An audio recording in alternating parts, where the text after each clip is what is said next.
আচ্ছা অঞ্জন ভাই, তো খুব সংক্ষেপে আমি যদি বলি একটা ভ্লগারের জীবন, হুম। তার উপরে যদি খুব সংক্ষেপে একটা রচনা আমি বলতে বলি, তুমি কি বলবে একটা ভালো ভ্লগারের জীবন সম্পর্কে? রচনা হয়তো এই মুহূর্তে বেরোবে না হয়তো। হ্যাঁ। সত্যি বলতে 24 ঘন্টার মধ্যে 18 থেকে 20 ঘন্টা প্রত্যেকদিন সময় দিতে হয়। কারো কাছে যদি কেউ যদি চাকরি করতে চায় 8 ঘন্টা, 10 ঘন্টা, 12 ঘন্টা এনাফ। কিন্তু ব্লগার, আমি এখনো পর্যন্ত প্রায় ভিডিওতে বলি 5টা 6টা বাজে ঘুমোতে, গড় অ্যাভারেজ 5টা 5:30 5টা প্রত্যেক দিন।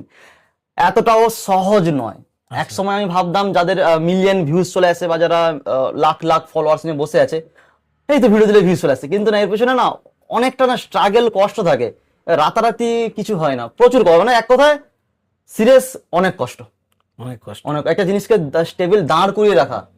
আমি তো আজকে কোনো মেয়ের সঙ্গে স্বাভাবিক ভাবে করে যে আজকে কোনো মেয়ের সঙ্গে গিয়ে কথা বলে নিলাম, কিন্তু হ্যাঁ। ওটাকে আমার কন্টিনিউ রাখতে হবে। আচ্ছা। চাপ থাকে একটা।